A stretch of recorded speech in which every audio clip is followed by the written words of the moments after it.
Hello everyone, welcome to our battle report. This is episode 2 of the plinth scenario for Lost Colossus. We're having a lot of fun with this game, and today I figure I'd try something a little different. This is more of a summary of some of the major things that happened in turns 6 through 8. But first we had to finish up the creature phase of turn 4. Julie had one crewman to move, which she did. And then there was a snake man there that was already wounded in yesterday's game. And this snake man, during creature phase, actually ends up eyeing one of my crewmen, who is the closest one. And of course, the snake man attacks. The result was no damage for my crewman. Now, the final snake man during this finishing up phase, he's on top of the plinth. He attacked my Heriter, and you saw the little arrow there pointing at him. And again, didn't do no damage. So it was pretty cool. So this is the Heriter phase of turn 6. Julie won initiative, and she attacks a lizard man and fails. And not only that, but she takes damage. And I keep calling them lizard men. They're snake men. So she has 7 health left. She took some damage from attacking the snake man and losing the fight. So not good for her. You can kind of see my lizard, the lizard that I summoned. You see its head there. It's a neat capture. Okay, and so now this is still turn 6, and this is my Heriter. And he tries to open up the door by doing a fight roll, and he fails miserably. He failed with like a 2, and just terrible. So he's just standing there banging on this door, trying to get it open, or break it down. You have to roll a fight roll, and the target number is 14. So he failed with like a 2. It was really bad. And so now the warden phase for turn 6, Julie is lucky. She actually passes that fight roll with flying colors, and her warden actually breaks open the door on the other side and enters the plinth building. Go figure. Not only that, but she's wounded. She actually has damage on her and manages to open up that door. And here Julie asked me some questions about the terrain, so I'm just explaining to her some of the rough ground and etc. And there's the treasure within her grasp.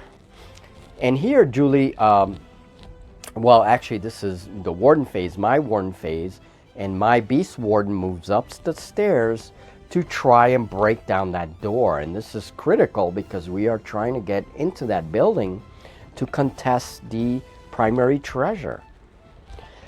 She rolls, and again I fail miserably with a 1. No matter what I did, even with the bonus support of the Heriter, I miss.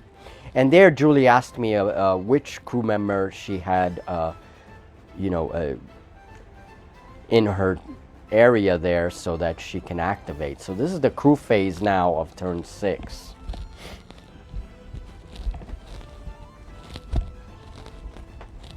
So she decides to activate one of the crew members on her side, and he goes up the stairs of the plinth. And at first, she thought it was an archer. She just didn't look at the weapon correctly, and it wasn't. It's one of the standard crew members. And then this one's interesting, and this is the creature phase now. This is how turn 6 ended, with a snake man charging into one of my crew members And then in the ensuing fight, my crew member loses and takes a ton of damage, which actually takes him out. And that's how my crew phase ended in turn 6. So this is a little bit later. We now go back to the fight that is ensuing with Julie's Heritor and a few of my crew members. My lizard then moves in to attack.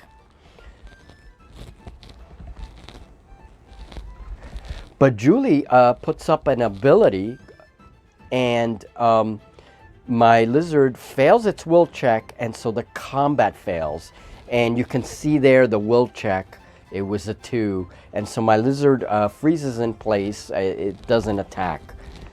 So her Heritor evades that by using one of her abilities. It's the first time we use the Heritor ability.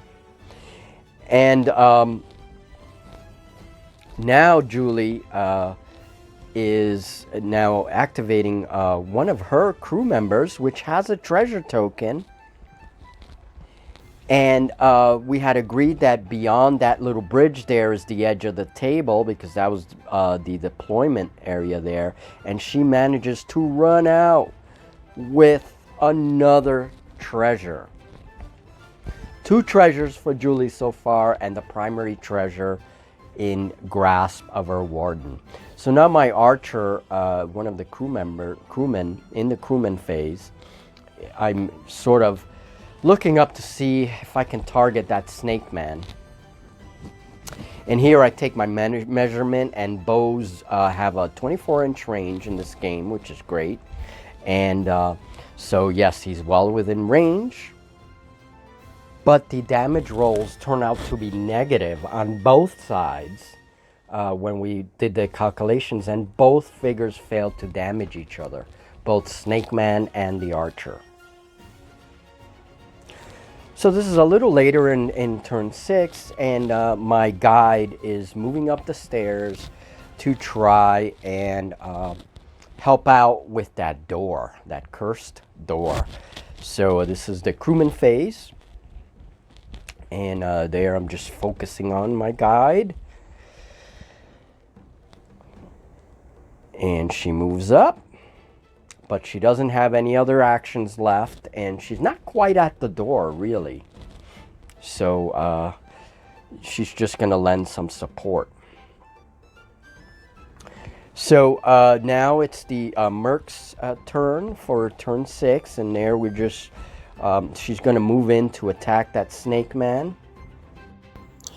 And in the resulting rolls, both fail to damage each other. Negative numbers. So that happened a couple of times during this game. And now this is the turn 6. This is the final crewman for my turn. And it's my dwarf man-at-arms, and he decides to move into the Heritor. And I decide to attack Julie's Heritor.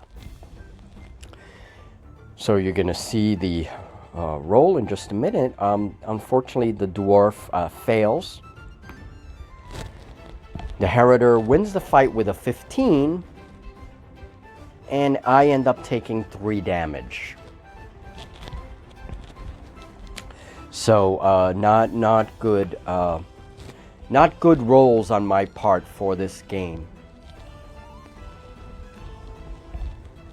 And there, Julie has another crew member that she's going to move in. Accidentally tumbling the stairs there. And so she goes and grabs another measuring utensil. One of our measuring sticks. She finds that a little better to move the figure in all this terrain. So the figure moved, and now we're just looking at that snake man. It is the creature phase for this turn. And Snake Man is going to fire at the guide. Now I had to do a random roll with a d6, and that's what I was doing now. 1 through 2 is the guide, and 3 to 4 the Heritor, etc., etc. And it ended up being the guide. And so the guide is going to take a shoot attack from the snake man. Now it so happens that my guide also has a shoot value, so it's going to be a double attack. Now the snake man loses the fight in this case, and it takes 5 points of damage. So for once, I'm rolling well. So good for my guide. She manages to do 5 points of damage to the snake man. And now we're going to be quickly moving into turn 7. This was turn 6, the creature phase. So I'm just going to let the footage. There's the damage dice, as you can see. And yep, 5 points of damage to that snake man. So I'm just going to let the footage run a little bit. And so Julie's Heriter takes a point of damage because during her phase, she used the ability Mind Cloud, which she used before. And so Heriter, despite the fact that she did it successfully, she takes 1 point of damage. It's the Mind Cloud ability. She used it on my lizard who went to attack her. And my lizard stays in place and doesn't attack. So, and I failed to bust open the door. It's my Heriter phase and I'm banging away at the door and nothing happened. I fail. Turn 7 crewman phase. Julie's mercenary and the snake man are engaged in a fight, but no one damages each other. That happening a lot. And the warden in turn 7 secures the primary treasure. She picks it up after successfully moving towards it.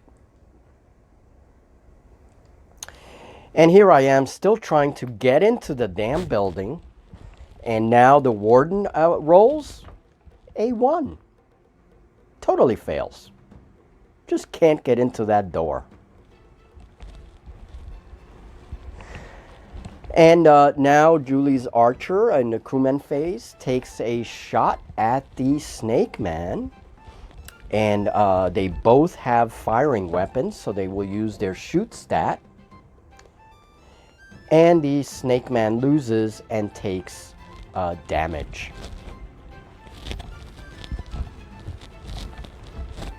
And in fact, he only has 2 life left.